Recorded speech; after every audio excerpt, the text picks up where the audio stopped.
What is happening, everybody? My name's Bright Life. This is my fancy shirt. Shut up, Mom. It has a collar. And today I want to talk to you about The Lord of the Rings, The Rings of Power, Season 1. What did I think? What did I love? What did I hate? So let's just freaking jump into this thing and go for it. Now, before we get started, you may be looking at me saying, Bright Life, dude, it's been like a week and a half since the show has ended. Why have you taken this long to come out with a review? And the reality is because I kind of wanted the toxicity to settle down. You'll notice on my channel that I did like 3 videos around Rings of Power, and they were really well viewed, but just the negativity was so huge and so massive.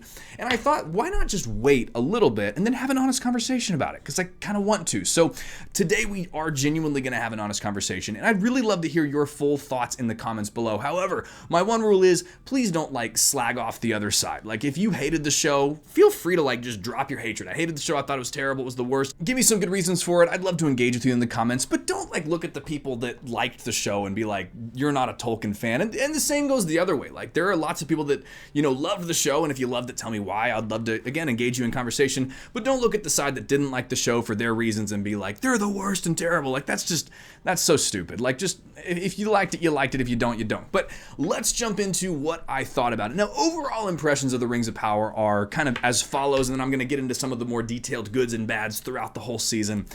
My overall impression was a 6 out of 10. I was really excited about some parts. There were some things that I absolutely loved, like the Elrond and Durin storyline. There were some great battle scenes, musical moments, visuals, and I really enjoyed being back in Middle-earth. However, I do think that the showrunners were really hampered by the pre-show marketing, and I really think they were hampered by the amount that they tried to stuff into this show, which again we'll talk about kind of in the deeper things in the show, to where I ended this season excited to have seen some of the reveals, excited to know where the show is going to go now that some of the things that were keeping me hooked, like the mystery of who the, Sauron would be and all that stuff is there. But I am excited for what comes next, but I do feel like they tried to cram so much into this, again, which we're going to talk about in the pacing. But my overall impressions, 6 out of 10. I'm excited for what comes next. I think this was an okay first season. I think the last episode finally got really decent, and I'm excited to see what happens next. But hey, let's jump into what I thought were the goods and the bads of this whole entire show. So first of all, let's start with the goods, and let's start with the best good of all of them. The true best good, the bestest good, the goodest best, the bestest good out there was Bear McCreary's soundtrack. Absolutely top notch. This soundtrack did such a great job of, in my opinion, capturing the moods of Middle-earth from Khazad-dûm really capturing the dwarves all the way over to even the Harfoot's theme, which was so beautiful and light and airy and kind of wandery, adventurous. I loved this. I thought that every single song did a great job. And in fact, I love to stream in my free time, and I play Lord of the Rings Online, which, by the way, if you loved Rings of Power, if you're missing it, or even if you hate it and you wanted a good version of Lord of the Rings Online is a great MMO to play right now. Come join us over on stream, links in the description down below. But I've actually found myself turning off the game music, which is, by the way, fantastic, and turning on Bear's soundtrack. I really do think it's just that good.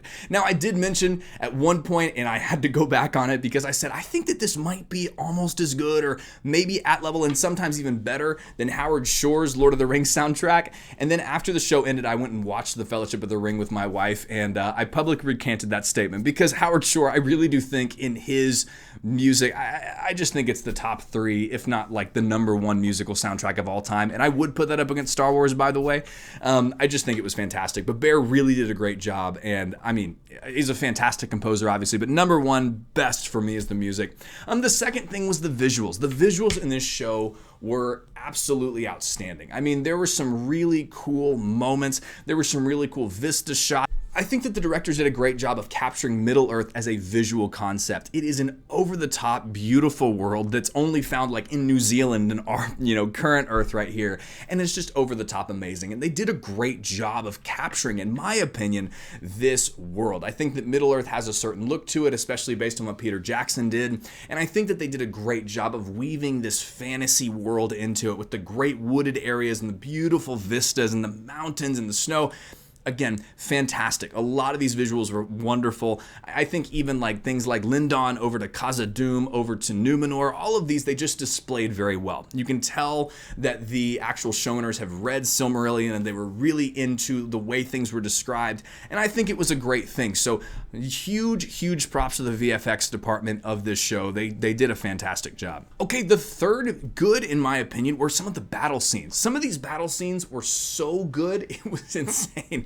I just thought that there were some really great twists in some of these battle scenes. You know, there is this scene in the Southlands where they're defending this village, and you know, at first all these, you know, enemy invaders come across the bridge and they kill all these enemies, and you're kind of sitting there going like, yo, did they just like win? That was awesome. Like, good for them. They like rallied behind, you know, the elf and they won, and it's awesome. And then it turns out they were actually killing their own countrymen who had turned against them, and the real attack was coming right behind, which then devastated them. And I thought that this was a really cool element of really playing with the audience. There were a couple of moments in the show where they played with the audience in ways that I didn't love, but I think that this was a really cool thing to watch. I thought that the battle scenes were really well done. They were put together well. They were really fun. They were kind of that over the top, you know, Legolas in Two Towers grabbing the horse and then flinging around the horse somehow without breaking his arm. I don't know. It had that element to it in a lot of ways. I thought that the Galadriel fight scenes were sometimes over the top, but honestly, no more over the top than the normal movies were, and I loved the fight scenes in the normal movies.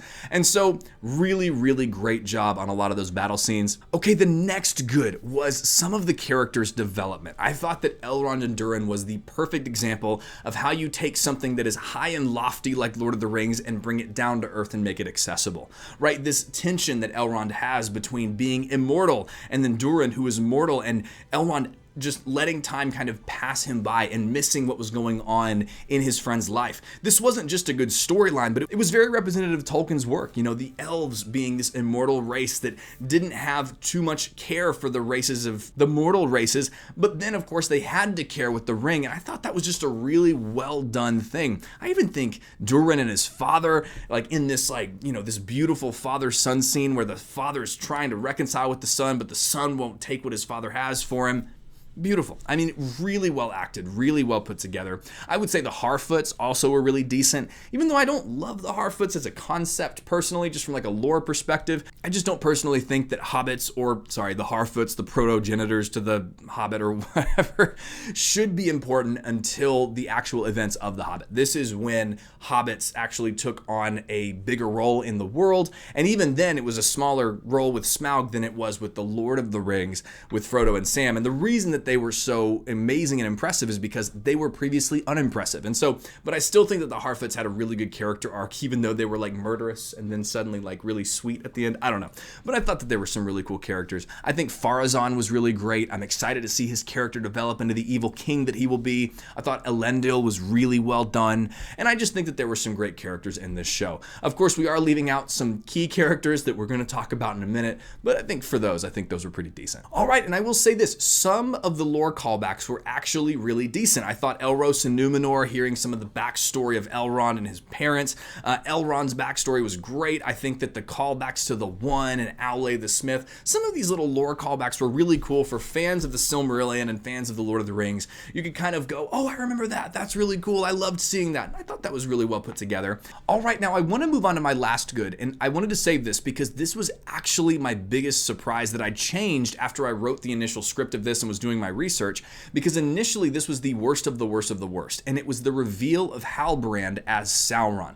Now, at first I was really frustrated with this because in my opinion, Sauron should never be one of those like Walter White characters, the character that's like doing the wrong thing for the good reason, the one that we really feel for in a way. I never wanted that for Sauron because when Tolkien wrote him in The Lord of the Rings, of course Sauron is just pure evil. He is just evil, and I know that we're really obsessed in our culture with kind of these gray characters that are, you know, mostly evil, but you can kind of really root for them at the same time. That's not Sauron. It's not supposed to be, especially in The Lord of the Rings. Tolkien believed in a good versus evil conflict where there is a fully good and a fully evil.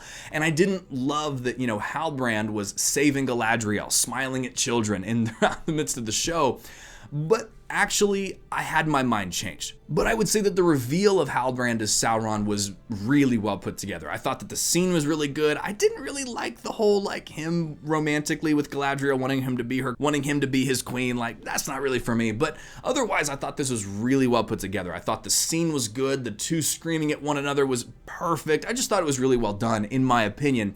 But the lore behind it, I was really frustrated with until I actually found a screenshot on Twitter of someone reading the Silmarillion talking about Sauron. And I think that it displays some of the problem with the show that it does tend to have, but it does reveal how the authors tried to get around the fact that they didn't have the Silmarillion to work with from a rights perspective. And it comes from this one paragraph from The Rings of Power in the Third Age, which is the very end of the Silmarillion, kind of leading into The Lord of the Rings and The Hobbit. And I want to read this because I think it's actually very important for us to understand kind of what the showrunners were working with and kind of how they molded this character of Sauron in.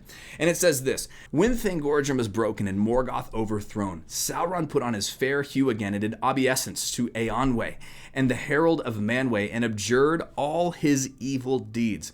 And some hold that this was not at first falsely done, but that Sauron in truth repented, if only out of fear, being dismayed by the fall of Morgoth and the great wrath of the lords of the West. But it was not within the power of Eonwe to pardon those of his own order. And he commanded Sauron to return to Aman, and there receive the judgment of Manwë. Then Sauron was ashamed, and he was unwilling to return in humiliation and to receive from the Valar a sentence, it might be, of long servitude in proof of his good faith. For under Morgoth his power had been great. Therefore, when Eonwe departed and he hid himself in Middle-earth, he fell back into evil, for the bonds of Morgoth had laid upon him were very strong." And so what's interesting in this one is, of course, they don't have the rights to this, but they can kind of get the lore from it. But it's fascinating because in that last sentence there, it says, "Therefore, when Eonwe departed, he hid himself in Middle-earth, semicolon, and then he fell into evil." And where Rings of Power has to reside is within those little punctuation marks, like a semicolon, where it's he fell into evil when? Did he have some time? Did he become Halbrand and, corrupt Galadriel? And of course, we're getting into kind of the extra biblical of this show, but I think that that's actually decently well done.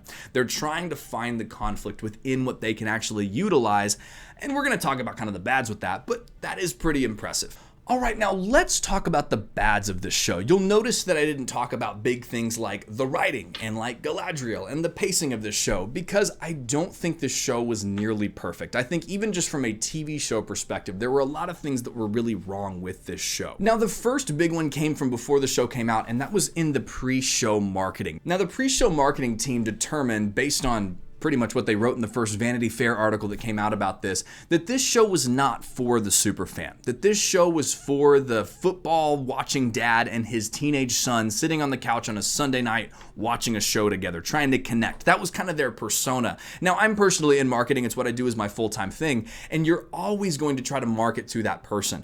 And so with them defining that, it made a lot of the super fans, or at least, the fans that have read the Silmarillion, like the lore, were excited about a Second Age book. It made them go, oh, this show is actually going to be antithetical to the Second Age.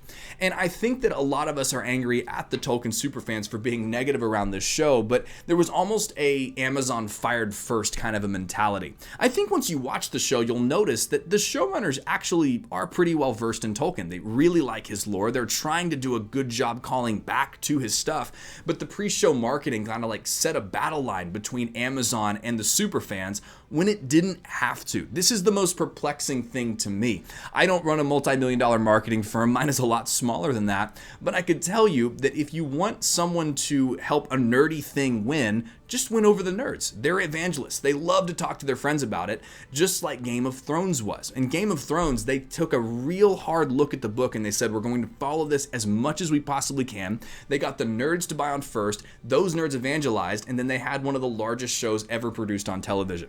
That's how it should have worked, and for some reason, Amazon didn't see this. The marketing team decided to draw the battle line between themselves and the fans, and that's a hard thing for people to get over, especially people who love the professor, who are very defensive of his work. They kind of drew that line themselves, and this was a really poorly done thing. Now you can see they tried to adjust from this as they went, but the damage had already been done, and I don't think that we would be nearly...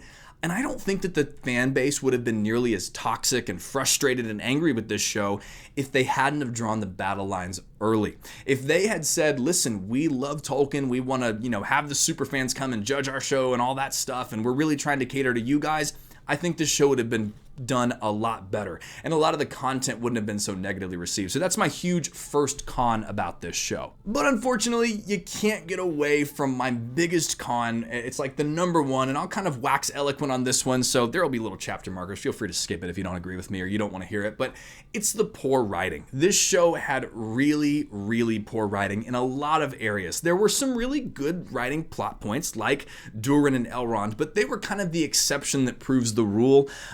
It was just really poor. Let's just start with the plot holes. There were so many little plot holes that were just very basic and simple.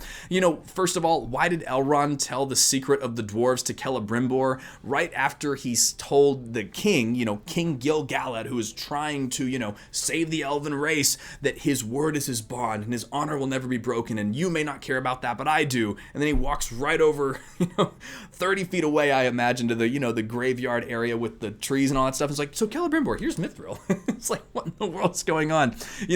Why didn't the Uruks just break the dam in the Southlands? Like, they already have built the tunnel. Why didn't they just go and break it? It would have been very, very simple to do so. They didn't need to turn this dumb sword. They just break the dam. It's super simple. The Ents did it. You could do it. Okay, another plot hole. Why the heck is Sauron on a boat? Like with other people? Were they like Uruks? Was he just like a fair visaged form that they trusted? Like, how in the world did this happen? How did he get on the boat? Who were the people with him? We don't ever get this explained. What was his plan? Like, if he had not found Galadriel and gone to Numenor and then gone to the Southlands and then gone, like, it makes zero sense why he was on this boat. Like, was he following Galadriel? Like, in order to try to get her to come on the boat and then take him over to Eregion? Like, again, makes zero sense. Maybe he was corrupted by Galadriel as you could go, but why the heck was he on the boat? They don't ever explain this. It's a huge point. Like, why in the world was he there? How did Galadriel swim hundreds of miles to be close enough to Numenor to have one of their patrolling ships find her? Like, obviously the Numenor that we see is very insulated. They would have stayed close to shore, and if she was sailing from the Grey Havens over to the west, like, she's hundreds of miles. I mean, she Michael Phelps'd it times a billion, and I know that elves are awesome, but they're not that awesome. You gotta help me understand, how in the world did she swim that close to find a, floating boat that then got her picked up by Elendil? It doesn't make sense. And then how in the world did Halbrand not die on his 500-mile horse ride? Like, I mean, this dude has a gushing wound from his gut, and he's riding on a horse 5 days straight, 100 miles a day to get to Eregion, and he doesn't die, or Galadriel doesn't recognize, like, wow, this is some, like, superhuman. Like, this is a superhuman that has not died from his wound. It's the silliest thing. And I think these plot holes were really bad, but there weren't only just plot holes. In my opinion, there were too many plot lines. There were just too many plot lines to work with. We didn't need this. I think that the way that they structured this show was flawed from the beginning, in my opinion. I think that when you look at excellent TV shows and excellent movies, like, let's just take Lord of the Rings and Game of Thrones, they start with one, maybe two plot lines because it's easy for the audience to understand what's going on there. When we go to Lord of the Rings, we have Frodo and Bilbo, and then there's this party, and then it begins to slowly grow, and there's the treachery of Sauron, and we really don't get branching off plot lines until the Two Towers, and that's easy for an audience to follow. You get to know the characters here, and then you can get to love the world. Of course, by the time Theoden dies in, the Return of the King, spoiler alert, by the way, by the time he dies, you really care about him. This is a very sad and somber moment, but he wasn't in the beginning of Fellowship of the Ring, and I think that's a really good thing. If the Rings of Power people had written Lord of the Rings, they would have had Theoden as like a disgraced king in the very first scene, and it would have been very confusing. I think Game of Thrones is the same way, right? Like, you start with Ned Stark and his family, and then the king comes. You do get to know Daenerys a little bit, but they immediately link themselves to wanting the Iron Throne. So it's all very seamless in its plot line, and so that's how, by the time you get to the end of Game of Thrones, even though the season was terrible and the story was very rushed, you did care about what was going on with all all of these massive plot lines going on, they did not start with one point and then branch out. There were just too many plot lines. Like, I think a perfect example of this is the Balrog. Like, Durin's Bane waking up because of the elven leaf falling in front of him. That should have been a massive reveal. It should have been huge. I mean, this is the downfall of the dwarves as we know them, essentially, in Middle-earth. The Balrog waking up because they dug too deep should be a massive reveal. But because there were so many plot lines going on, it was hard to care about that because, that happens and then right away we switch over and here's the birth of Mordor. There's just too many things happening. Really, in my opinion, this show should have started with Galadriel. She should have been around Celeborn and falling in love, and then he should have died, or supposedly died, of course. And then we should have seen all these other plot lines come in and the story should have grown from there. That would have really helped us in a big way. Another thing, Gil-galad being a mean king, did not need to happen. He's this douchey king. There should have just been good versus evil. It's very simple. There should be a good guy side and a bad guy side. And the Uruks and doing their stuff to try to build Mordor versus Galadriel trying to figure out where Sauron is would have been the whole thing. I think that adding the Harfoots, it's unnecessary. Even though I loved Elrond and Durin, again, unnecessary until we get to the point where we need to introduce them. I think that would be a fine plot line in season 3 or 4. It was too much in season 1, so a lot of the story felt disjointed, and that's why I think a lot of people did not connect to it. And I think that this need for tons of plot lines reveals not ineptitude, because that's a mean way to say it, but I don't think the writers felt like they had the chops to just take a storyline and then develop that character. They had to put it all at once. And I think the best episodes of the show were when they focused on just 1 or 2 plot lines. Those were the best episodes. Those are the ones that I connected with the most because I actually got to see the characters develop. There just wasn't enough time, and that's really unfortunate. And to me, the worst part of the bad writing of the show was the character of Galadriel, unfortunately. Now, I really wanted to root for Galadriel. I think that she would have been a great character if she was written well, but she really falls flat, and she's just not a very compelling character. Now, I want to head off the people at the past that are you just don't want, strong women in this show. Absolutely not. Eowyn was a character that I absolutely loved. She literally kills, at the time on Middle-earth, the second strongest evil force on Middle-earth in The Witch King, and everybody cheered at that. I don't dislike the character of Galadriel because she's a woman. I dislike the character of Galadriel because she's just a flatly written character. She doesn't have really anything that I'm rooting for. I don't really understand her flaw. There's just nothing there. And in my opinion, this goes back to the basics of character writing for a movie or a TV show. You have to have 2 real great things in order to love a character. You have to have great motivation, and you have to have a flaw that hero overcomes. And Galadriel just doesn't have this. And there's just not this the motivation of her brother dying is just kind of okay, I got it, your brother died, but now you're going to go on this vengeful quest after a force that you don't even know exists anymore. It just doesn't really make a lot of sense. And then I think the biggest frustrating thing and the biggest hole in the writing for Galadriel, again, in my opinion, is that she doesn't really have a character flaw. They try to make her this genocidal, crazy person, but really Galadriel's flaw is not being mean because she's actually right. Her character flaw is almost caring too much. It's the person that puts on their resume, my flaw is that I work too hard. It doesn't make any sense to the show, in my opinion, at all, because she's just yeah, she's a jerk about it, but she's correct. Sauron is coming back. He is a force in the world. He is going to be evil. He is going to break the world. And so this is not a good character flaw because it's not a real flaw. It's I work too hard. I'm too good. I'm too strong in the right direction. She's not a character that actually has depth and dimension, which is frustrating because they actually gave us moments of that, which I'll talk about. But the thing is that you can actually compare the character of Galadriel, who is, again, a character from lore that you kind of rewrite in a way to make it more compelling to an audience that's watching, with the character of Aragorn, actually, in the Lord of the Rings. If you didn't know this, Aragorn in the Lord of the Rings, especially in the Fellowship, is not written like he's written in the books. And I actually think this is a good thing. Aragorn in the books is already basically in his mind the king of Gondor. He and his ancestors have just been kind of waiting for the right time. He doesn't have this character flaw of Isildur, not throwing the ring away and being a bad guy, and then he has the same blood in my veins and all that stuff. No, actually, that's not really an issue, because in the book, Isildur took the ring not really knowing fully what it was, but as recompense for his father's death. This was not seen as a bad thing. This wasn't advised against. He actually wasn't a bad guy in the books. And so Aragorn in the books, when we meet him with Frodo and Sam and the prancing pony, he's already got the broken sword. He's going to Rivendell. He's just trying to decide when it's time to reforge the sword. So, but let's go over to the movies. In the movies, we actually see this really compelling and cool character of Aragorn that I think that for TV and movies makes a lot more sense to a general audience, because in the movies, even though they did him dirty, Isildur was kind of the bad guy at the beginning. He was greedy. The ring took over him, and the ring kind of caused him not to destroy evil in the first place. And this is what made Isildur kind of a bad character, right? Like, I mean, you guys can kind of see this.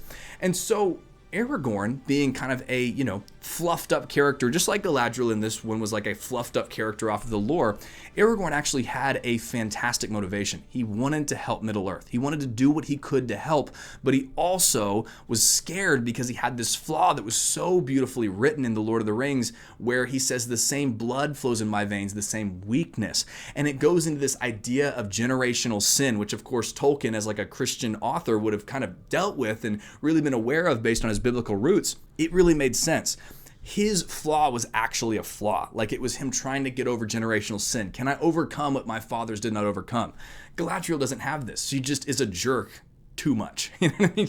She's right, but like maybe goes a little too far sometimes. You know what I mean? Like, it's the I work too hard thing. And so I really think that they did a real disservice with Galadriel to her character because she's not well written. And I think the most maddening part about this, in my opinion, again, is that they actually had the storyline. They had it written in. I don't know if you noticed, towards the latter half of the season, they talk about her with Celeborn, like falling in love with Celeborn and, dancing in a grove, and then Sauron kills Celeborn in her mind. This would have been a great plot point. You could actually have her fall in love with Celeborn, and we could have seen her grow just a little bit. This would have been good writing. They would have seen her grow and like fall in love and be like a happy-go-lucky elf princess girl. And then the war comes. Celeborn dies. She goes to his funeral. She's broken, and now she's a broken person. Like, right, she's destroyed, and even though she's a great warrior, she's a broken person. We could have seen that a lot more. We could have related to that as an audience member, especially anybody who's gone through loss. You could relate to that. That would have been a lot better in my opinion, but hey, that's really just me. And then my last big flaw is the awful, terrible, why the heck did you do this lore spots. There were two of them in particular. And the lore spots come from the fact that, of course, they don't have access to the Silmarillion. Now, I think this is another big flaw of the show. When Amazon pitched to the Tolkien estate, and the Tolkien estate said, you cannot have this book, they should have walked away from the table at that point. Because trying to make a story about the Second Age without the Silmarillion is, in my opinion, trying to like bake a loaf of bread without actually having any heat, right? Like, you need to go to Antarctica and bake yourself a loaf of bread without an oven, without a fire, without anything. You can put a great loaf of bread together, but without an oven, it's not going to work. It's going to be inedible. And I think that's what this show's big flaw is. They weren't able to pull from this, which is where a lot of the great stories come from.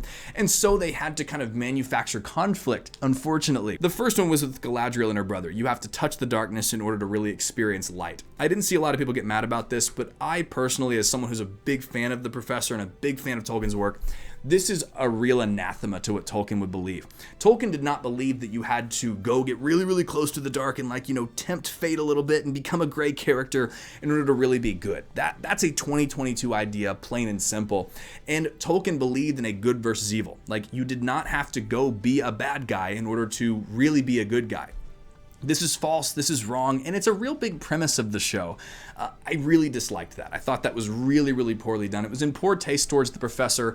I just think they were trying to manufacture this gray Galadriel when they didn't have to, in my opinion. And then the second really huge, terrible, big bad was the Mithril plotline. This was horrific, it was terrible, it was horrible, it was awful.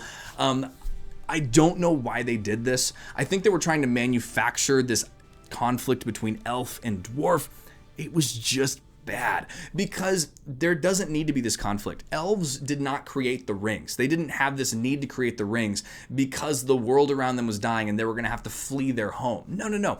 The reason that they were tempted to love the rings is because they wanted to build Middle-earth to be a more beautiful place. They wanted it to be like Arda. They wanted to preserve the world around them, and the rings actually gave them the ability to do that. You see this with Galadriel's ring. The forest around her stays preserved like it is in Arda, and it's actually a beautiful thing. That would have been a really cool plot line. It would have been cool to see them see, Middle-earth fall apart around them, but then go like, we want to preserve this as much as we can. But the whole idea that like evil was making the Malorn trees die, and like, we only have until spring until this, happens, until we all, have to sail off to the west to paradise. Oh, bummer, right? It was just silly, and that Mithra was the solution to this. That's just all, it's manufactured conflict that doesn't really make sense to the lore. It takes away from the power of the elves, in my opinion. It really kind of muddies it. I just didn't like it. Honestly, I had the opinion after that episode where they talked about the mithril thing that like maybe this is Anatar, like the fair form of Sauron, like kind of whispering in the ear of the elves, and that he's going to manufacture a conflict. I was like, that's really cool. But then Durin throws this mithril piece across the table and it actually heals a leaf, and I was like, I'm out. I hate this. This is stupid. It's just a bad move. And I hope that they go away from moments like this into season 2. I think it ended with a lot of things solved, so I hope that stays solved. I would love to see the mithril plot just like go away, just like a whoops, we didn't mean to do that, let's get that out of here, because there is a good versus evil conflict, and that it's perfectly fine. That's more than enough for this show to work with. And so those are kind of my thoughts. I had a lot of goods, I had a lot of bads, but I'd actually really love to hear what you think. I think this video is way too long already, I apologize, but really, what are your thoughts? Did you like Rings of Power? Did you hate Rings of Power?